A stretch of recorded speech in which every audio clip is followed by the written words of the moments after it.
holding it up right there. It looks like this. This is something that I wrote for the museum to help us share more and make our collection, our active permanent collection, more active. And so getting this 20,000 plus object collection out there to the public and sharing some of the history and telling these stories through those objects in our museum collection. So 75 objects, too many objects to talk about today. So I have condensed this down into 10 important objects that sort of touch on some of the most important themes of the development of this race and the development of this racetrack and how it has changed over the years. If you're interested in what I say today, there is an expanded version that you may purchase as part of this book. But for today, we'll just start in a very literal sense. And some of you may have come up here and taken a look. I'll have them up for a little bit longer after the talk if you haven't. But I brought some renderings up here from the very first original Louisville Jockey Club house. And that was actually designed by the very prominent Louisville architect, John Andrewartha. Many of you are probably very familiar with his name. John Andrewartha was commissioned by the Louisville Jockey Club to build the clubhouse and the grandstand for the original Louisville Jockey Club. He drew these plans in 1874 into 1875, and he chose a very popular style at the time, which was a subset of Victorian Gothic called Carpenter Gothic. The structure and the grandstand were both made completely out of wood. Of course, that's a little scary now that we think about it, of having a spectator structure that's made completely from wood. This one? Pardon? This one's completely made of wood. Parts of it. It's vitrified steel and brick as well. Yeah. The original part, though, is... The spires do have wood in them, yes, but the entire frame is not wood. The entire frame is vitrified steel, so a little bit safer, thankfully. So this Carpenter Gothic style was sort of hallmarked by, and you might be able to see, well, maybe you can't see very well, but if you come up and check it out, you can see that gingerbread, Victorian gingerbread that we're all very familiar with in Victorian styles. That kind of tracery made in wood was only made possible by the invention of something called the mechanized scroll saw. And the scroll saw was invented in the 1860s, and it made it possible to do this really intricate, beautiful design work that could be placed on structures to ornament them. So John Andrewartha was using this Carpenter Gothic style, and he had been commissioned by our founder, Meriwether Lewis Clark, Jr., and just for the purposes of this presentation, many of you know him by that full mouthful of a name. He professionally and personally just went by Lewis Clark, so I'm just going to call him Lewis Clark, or Lewis, or Clark. Clark really wanted this beautiful clubhouse, beautiful grandstand to be attractive enough to tempt the creme de la creme of Kentucky society out here to this fledgling racetrack. And in order to do that, Clark also needed something that was not only aesthetically pleasing, so you're looking at the original clubhouse and the original grandstand of the Louisville Jockey Club, and that's what Churchill Downs was called up until the 1880s, 1890s, was the Louisville Jockey Club. But Lewis Clark needed something that was not only aesthetically pleasing, but was also going to provide the kinds of amenities that the social elite of Louisville were going to expect from a place they would come. Now, for folks who were just coming to hang out in the infield was a thing at the very first Kentucky Derby. It's been a thing the whole time. But for those who were just going to come hang out in the infield, just be in the grandstand, there weren't many amenities. There maybe were some people hawking sandwiches outside, but better have gone to the bathroom before you got out here. But the people who were going to be in the clubhouse, who were the literal members of the Louisville Jockey Club, needed a little bit more. And so Lewis Clark designed with Andrewartha a clubhouse that would not only have an elegant cafe, that would have smoking rooms, that would have this lovely clerestory viewing deck up at the top, but it also had state-of-the-art water closets.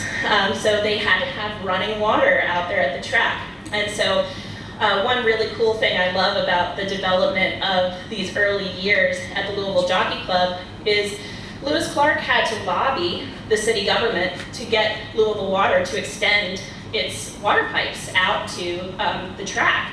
And the track at that time was not within the city limits. It was basically in the midst of farmland and railroads, and that was it.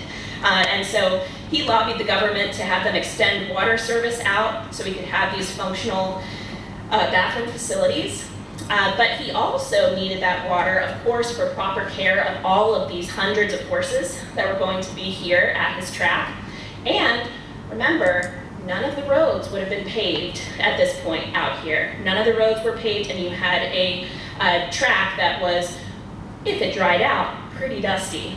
And there's a great account of the very first Kentucky Derby that's written by one of the very popular modistes or dressmakers of Louisville, where she describes how dusty the very first Kentucky Derby week was. And she said, even though the Louisville Jockey Club officials promised us that they would water the streets, alas, for man's promises. And she goes on to describe how everybody was sort of covered in this film of red dust at that first Derby week. But Clark's idea for the Kentucky Derby came from England's already a century-old Epsom Derby, and Clark actually saw that in person in 1873, the year directly before founding the Louisville Jockey Club. He had gone on a honeymoon with his new wife through Europe, but it was also sort of a fact-finding mission. It was a work trip too. And he was going to sort of understand the way that racing had developed in England and in France and in Italy, to see their racetracks, to see what kind of rules and regulations they were using there, and to sort of get a feel for the vibe and the atmosphere of those racetracks. And while he was there, he was also hobnobbing with some of the most important racing officials over in Europe, particularly in England. And one of those was a man named Admiral Henry Rouse. And Admiral Rouse was then the president of the Louisville Jockey Club, of the English Jockey Club. And Rouse's philosophies and the conversations that he would have with Rouse in England not only inspired how the Kentucky Derby was going to be run and the conditions under which it was going to be run, but also inspired many of the philosophies that Clark would have throughout the rest of his career, which we'll talk about. And among these was confirmation of something that a lot of American horsemen had been talking about in the wake of the end of the Civil War. So, we're only talking a decade and a half after the Civil War.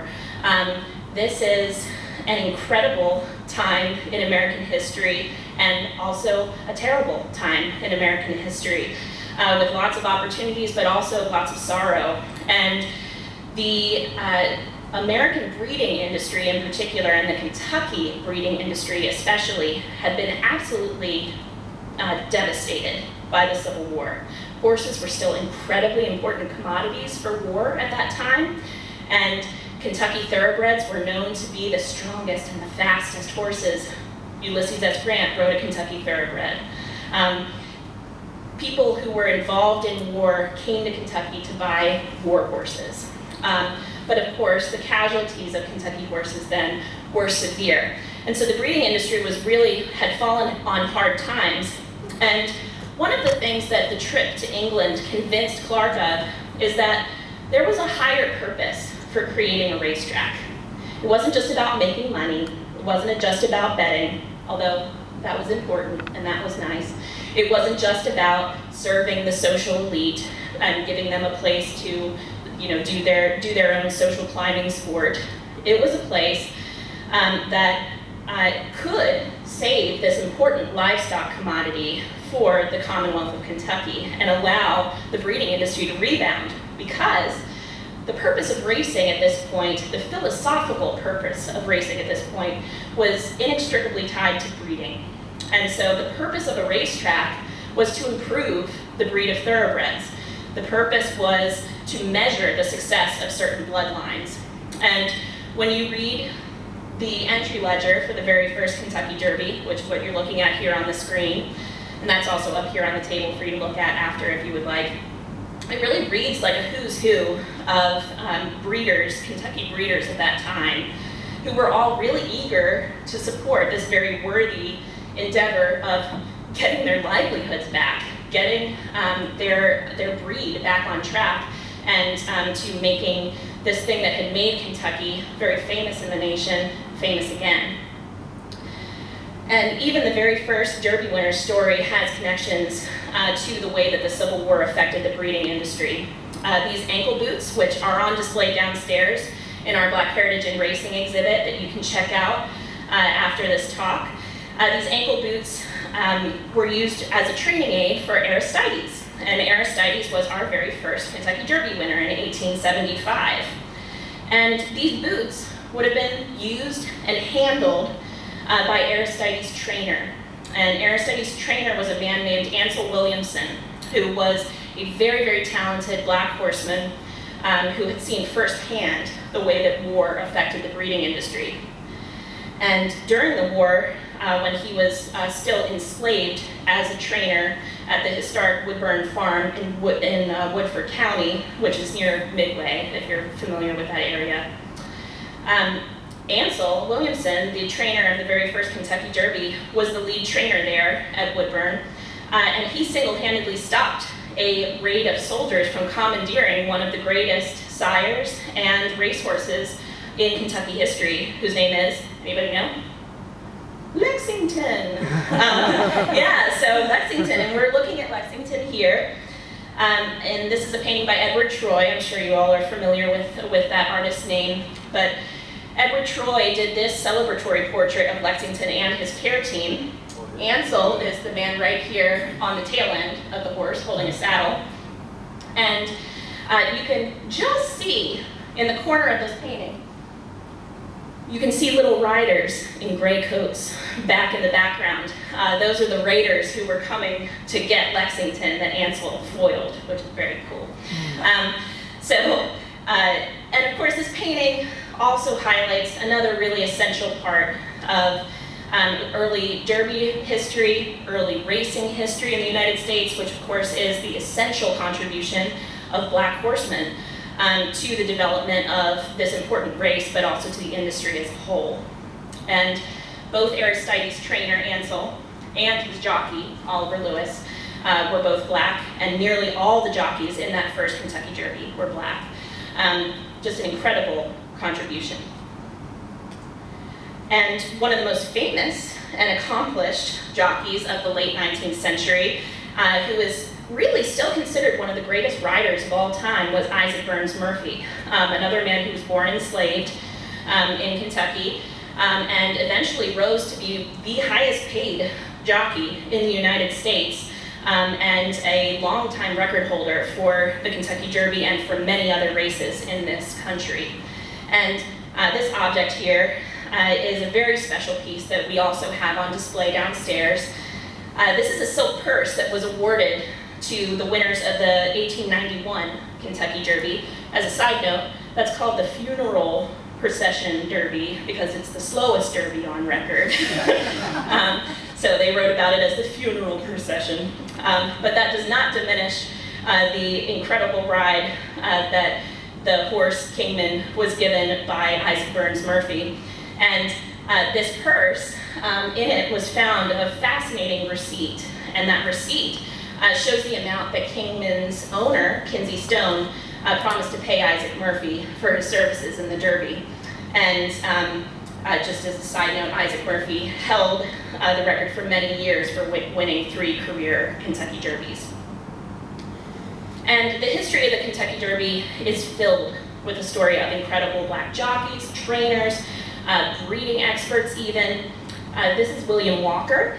William Walker, a longtime jockey turned breeding expert who actually became a breeding advisor to John Madden of Hamburg Farm, of course one of the greatest breeders in Kentucky history. William Walker was one of his most trusted advisors after his riding career.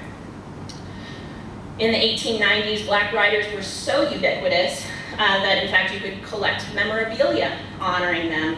like these lapel pins of Willie Sims, who was a 2-time Derby winner, and Anthony Hamilton, who rode in many, many Kentucky Derbies. But of course, a major theme in telling the story of the Kentucky Derby is remembering that Derby history mirrors American history in many joyful ways, but in many sorrowful ways as well. And the same year that the Supreme Court passed its notorious Plessy versus Ferguson decision, which essentially codified segregation in the United States and introduced the beginning of the Jim Crow era, Isaac Murphy died that very same year. And it's obviously not cause and effect, but it's a really interesting symbolic way to look at an era ending in the Kentucky Derby, and ending for the same reasons it was ending in industries all over the United States, because Isaac Murphy's passing can stand for the passing of the reign of black horsemen at the top of the sport, because at this point black horsemen were being systematically pushed off of the racetrack and into the shadows. Now, another very important theme to consider in Derby history is the role that gambling played in both making and at times breaking the sport and the race. In the very early years of the Kentucky Derby, Lewis Clark, who of course was a huge proponent of clean racing, and he was also the presiding judge here at Churchill Downs, and he was a visiting judge at racetracks in Tennessee and up in Chicago and all of these places. So he was very about rules. He was very about things being done ethically and responsibly.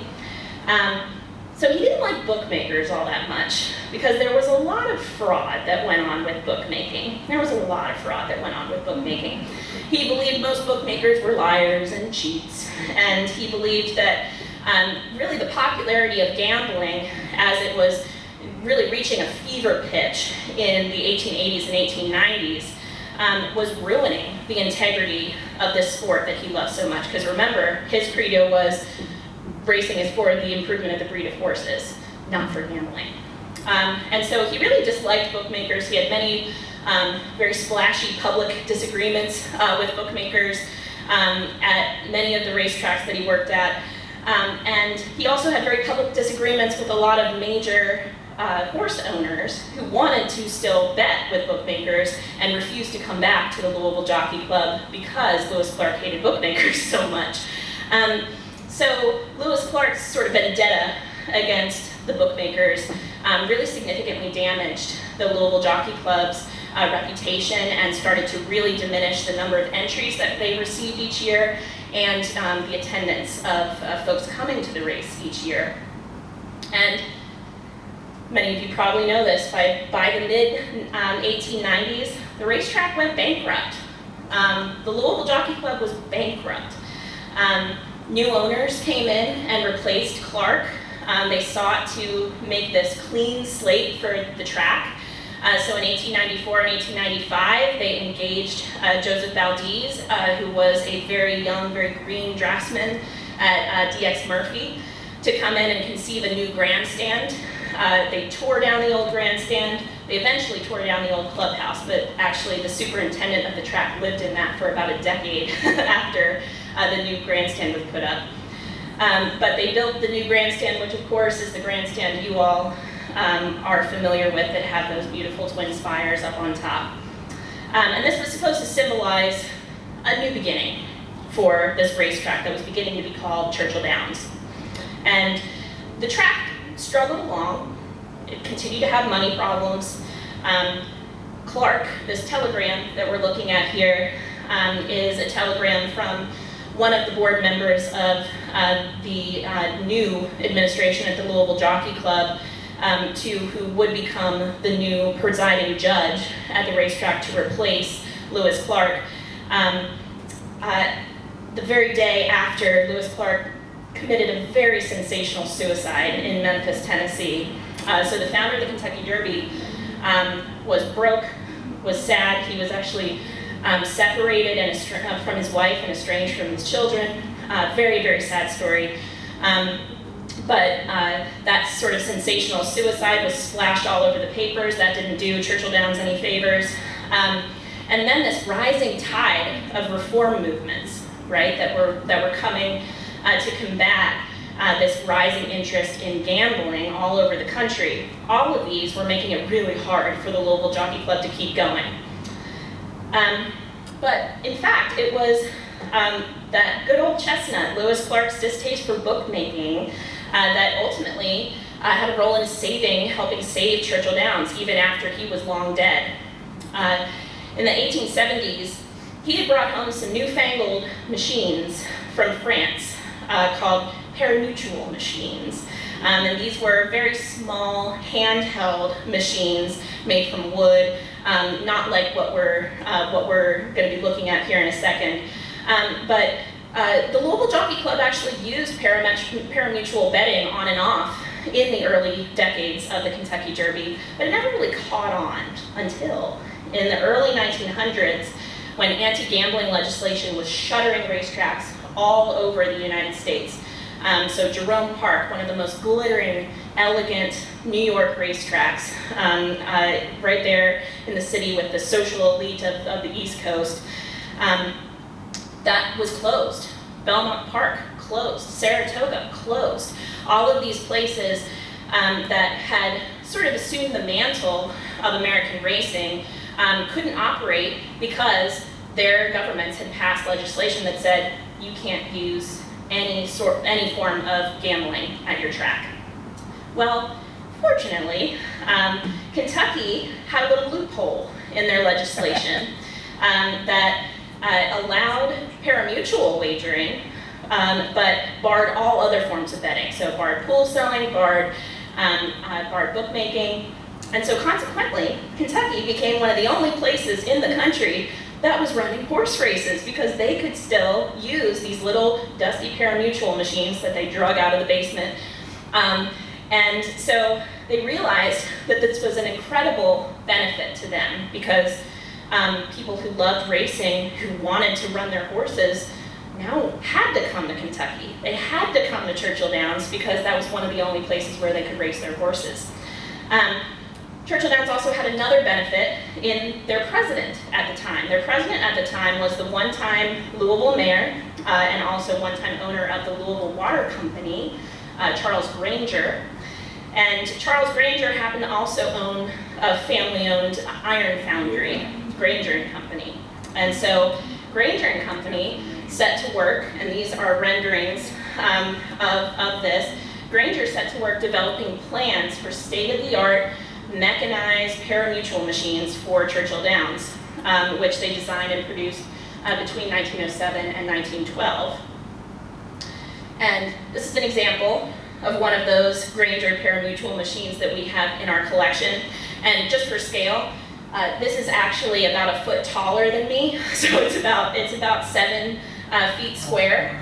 Huge. It's on display if you ever go to the turf club at Churchill Downs. It's on display over at Churchill Downs right now in a little glass room, so you can check it out over there. But these were the very first American-made pari-mutuel machines, and of course, pari-mutuel wagering, up until very recently, was the only kind of wagering permitted in horse racing in the United States for decades. And so this was a major innovation that also really helped bolster Churchill Downs during this time when it was really looking like it was still going downhill. Now, weathering the anti-gambling storm was, of course, a very good step for Churchill.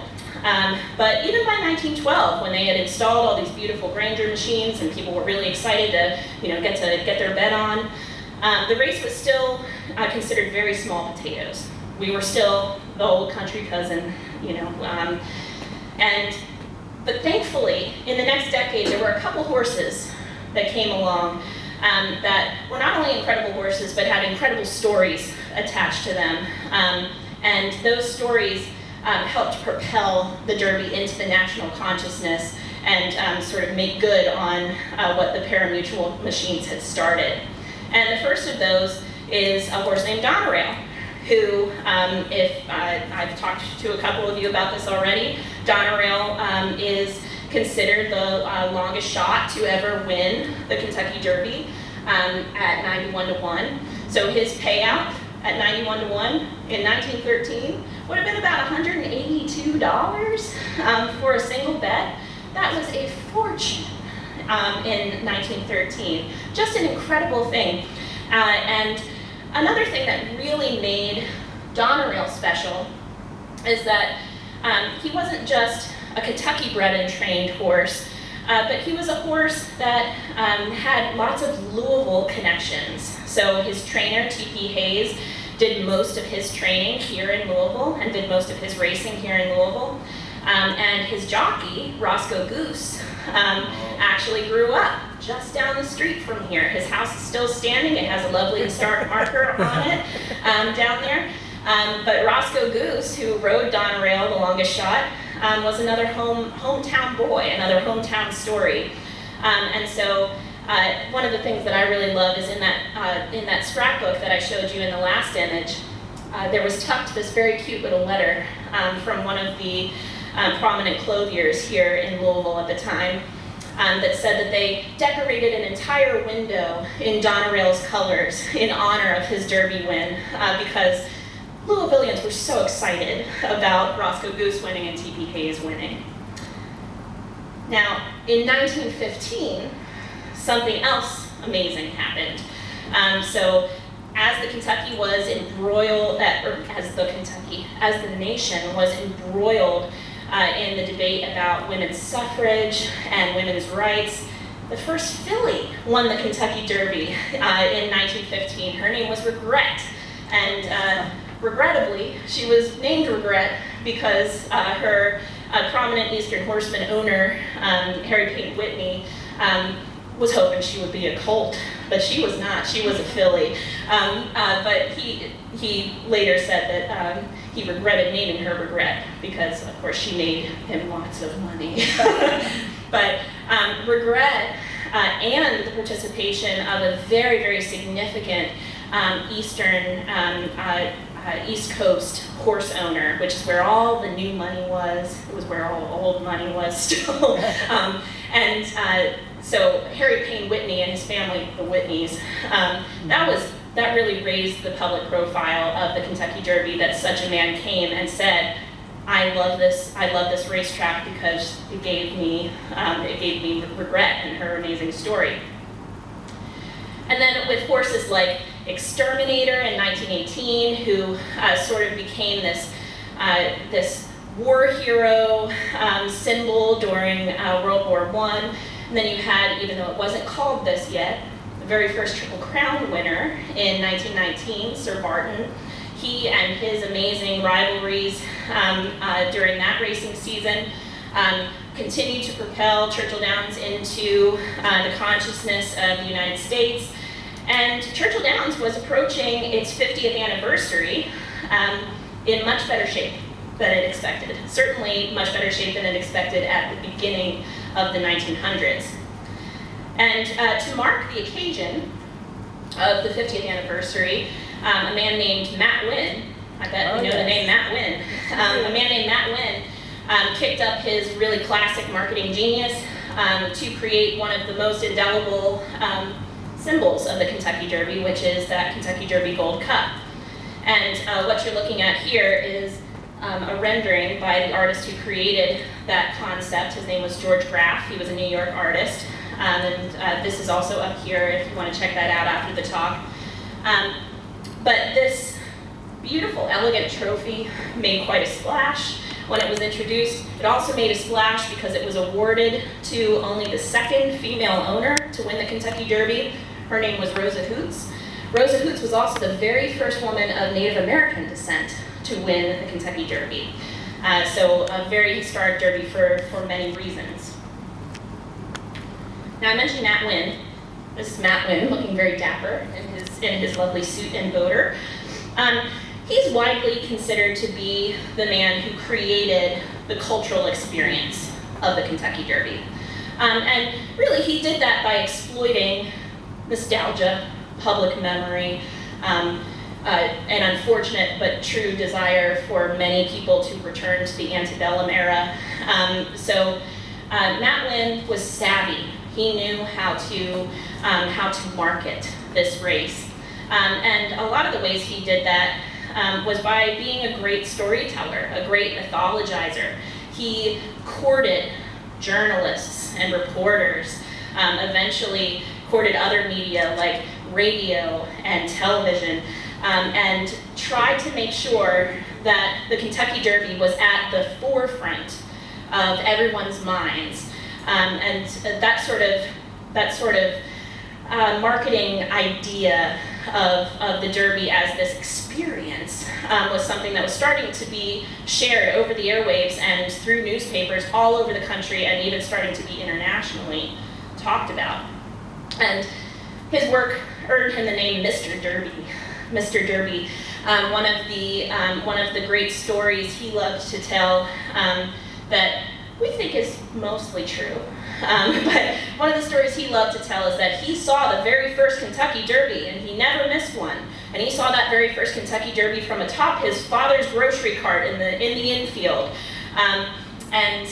So one of the shticks that he would play on is Mr. Derby has seen everyone. And this mint julep glass was introduced. This is the official one for the year that Matt Winn died in the 1940s, 1949. And it says, he has seen them all. He was remembered as Mr. Derby. And of course, the mint julep is another thing that he used. Lewis Clark had used it too, because mint juleps have been served here since the very beginning. But he used mint juleps as a symbol of that sort of antebellum Southern hospitality idea, as another icon that developed into a marketing scheme to sell these mint julep glasses. They started to notice water glasses disappearing from the clubhouse every year, and they thought, we're going to make them pay for that. And so they did. And now you have Derby glass collections. An incredible mind for creating these amazing icons. And of course, the rose garland. That's another thing that has become iconic. That began in the Clark era, but it was never solidified as a tradition, as something that happened every year until the Winn era. And so this idea of having the garland of roses, and these roses being this very romantic and beautiful springtime symbol of the Kentucky Derby, another great marketing ploy. We love roses because Matt Winn told us to love roses. And here's a very lovely fashionable spectator drinking a mint julep in the clubhouse. The gardens are something that I won't talk about very much here, but the development of the property, the development of the gardens, that's another incredibly important thing that Matt Winn brought to the racetrack, and he used to call Churchill Downs the crazy quilt with a soul. And because, as we have all experienced as we've watched Churchill Downs sort of grow, it's a crazy quilt because it's just a bunch of different structures popped onto other structures. But the development of the property, of course, had to develop with the number of spectators who were coming out to the Kentucky Derby, because this was the golden age of racing. In the 1940s, 50s, 60s, even a little bit into the 70s. We were in the golden age of American horse racing, and by that token, it was the golden age of the Kentucky Derby. This is the era of Ben and Jimmy Jones. I'm sure you know the names Ben and Jimmy Jones. They were the incredible training duo for Calumet Farm. Calumet Farm, which of course has an indelible legacy in Derby history, including two Triple Crown winners, Whirlaway and Citation. And here you can see a great cooling blanket for Whirlaway that we have in our collection. And if you're ever up in northern Kentucky these days, the Behringer Crawford Museum in Covington has a Derby exhibit up right now, and they're actually displaying the silks and tack that Eddie Arcaro wore on Citation, which you're seeing here. So you can see those on display up there right now. And there's Eddie Arcaro. Eddie Arcaro, one of the greatest jockeys in Derby history, grew up in northern Kentucky, so he's an incredible story. This is a picture of him weighing in 1948 before the Kentucky Derby. This is also the era of Eddie Arcaro trying to defend his titles against Bill Shoemaker, trying to defend against Milo Valenzuela, who Milo Valenzuela won one of the Kentucky Derbies for Calumet Farm, but he was also the first jockey of Latin American descent to win a Kentucky Derby, which is very cool. So Milo Valenzuela and his ride on Tim Tam, that was another important harbinger of a massive tide of new riding talent and training talent that will be coming to the United States in the next few years. Diane Crump. Do we know the name Diane Crump? Yeah, so in 1970, she became the first woman to ride in the Kentucky Derby. This is a particular passion of mine, is women's history in racing. We do have an exhibit out there called Right to Ride that talks about women breaking into the industry. But Diane Crump became the first woman not only to ride in a professional horse race in the United States, but also the first woman to ride in the Kentucky Derby. And that didn't happen until 1970. But she remains a trailblazer, and there have only been 6 women who have ridden in the Kentucky Derby in its long 150-year history, which is just incredible. So I hope we see more. And here's Diane. This is her in 1969, the year before she would ride here. And there she is on her horse Fathom. She's in the turquoise and white silks in the 1970 Kentucky Derby. And of course, we had Secretariat in 1973. If you don't know anything about horse racing, I bet you know about Secretariat. And Secretariat with, of course, a wonderful, amazing role model in Penny Chenery as a woman leading the way in the racing industry. Incredible Eddie Sweat, his Secretariat's groom, showing the strength of African-American horsemen and women, still hanging on at the racetrack and still showing up and doing those essential jobs of equine care on the backside, even though their legacy had been taken from them so early on in the Jim Crow era. And of course, Secretariat, we love him too. And there's a whole exhibit that you can check out about him as well outside these doors. And of course, we had a Triple Crown drought, didn't we, from 1973 until 2015. I was really fortunate to be working here when American Pharoah won the Triple Crown in 2015, and also to still be working here when Justify came back and won in 2018. And of course, we're talking about horses that were trained by Bob Baffert, who, you know, everybody's got their opinions on how that's playing out, but still an incredibly important part of the history of these recent years in the Kentucky Derby, and part of that story. And there's Bob. He, with his first 2 Derby winners, Silver Charm and Real Quiet, and here's Mike Smith, who won on Justify in 2018. Mike Smith, an incredible jockey who, one of the oldest jockeys to ride in the race. And of course, well, we'll talk about fashion, but we'll talk about it in a weird way. So we know that fashion is important to the Kentucky Derby. We know that fascinators are a big deal now. We know that everybody dresses to the nines, that this tradition comes from the European racetracks and from the great racetracks like Saratoga on the East Coast. So we know that this is part of the Derby experience, but boy, what do you do when there's a global pandemic and you still gotta look good on Derby Day? This is a really amazing piece that we have in our collection. It's on display on the first floor. But these are some pieces that were made by Jenny Fannensteel, who's a local milliner.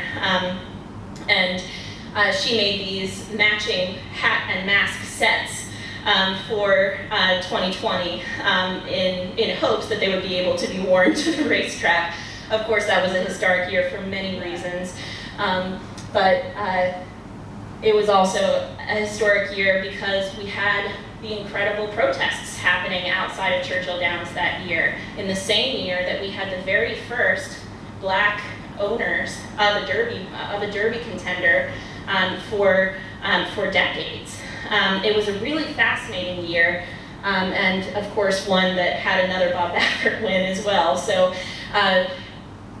one of the reasons that we talk about this Derby story is because so much of what happens each year can tell us a lot about American culture, what's valued, what's not valued, what is coming on the horizon. And I'm just going to read to you a very small portion from the book that sort of sums this up, and then I'll release you to exhibits because I've yammered at you for some time. So through all these stories, we wish to encourage visitors to consider how, in as brief a window as 2 minutes, we're offered each year another opportunity to reflect upon and strive to be better versions of ourselves, as fans, as citizens, and as humans. The legacy of the Kentucky Derby continues to evolve, and the Kentucky Derby Museum recommits to using our collection to engage, educate, and excite everyone about where the greatest race has been and how far it has to go. So I hope this has been interesting to you all. I'd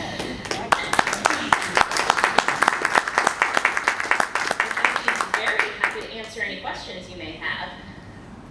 By any chance, I call her the queen of dressmaking. The dressmaker.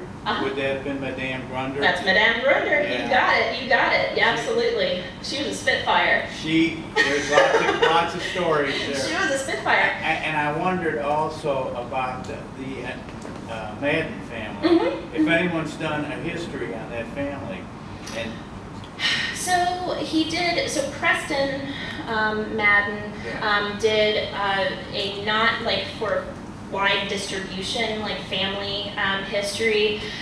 Nobody's ever written a biography of John Madden, which I think would be very interesting.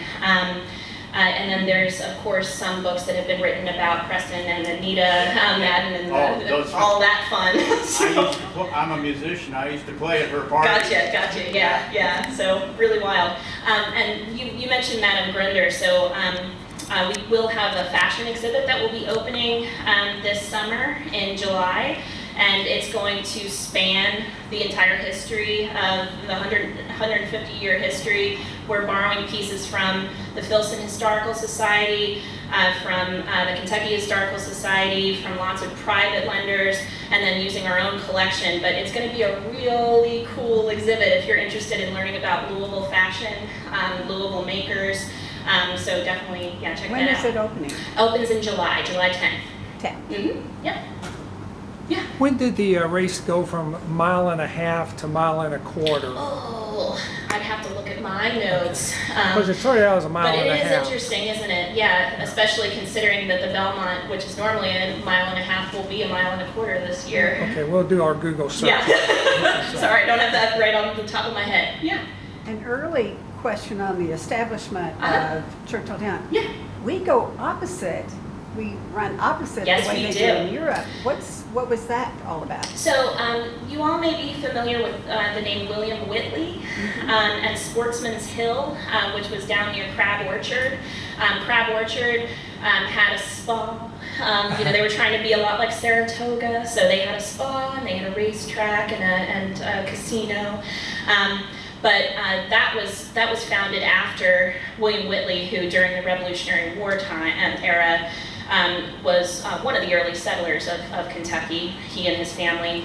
And Whitley loved racehorses and had many wonderful racehorses, but he also had a little bit of an apposite nature. So he had a family tragedy where his brother was brutally murdered by some Native Americans who were working with the British during the Revolutionary War, and so he had a vendetta against the Brits. And the story goes that his racetrack, Sportsman's Hill, which was a circular racetrack, dirt track that ran around this hill near Crab Orchard, that in opposition to the British as a show of solidarity for America, and he ran the opposite direction.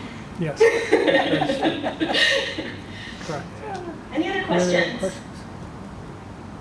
Roscoe Goose still lives on in the person of Stu Helm of the Juggernaut Jug Band. Oh, Yeah, he's cool. known as Roscoe Goose. I That's always funny. wondered where he got that I name. love that. Well, now you know. Yeah, he's a jug band player. They used to call him the Golden Goose, so Yeah. maybe you can start calling him the Golden Goose.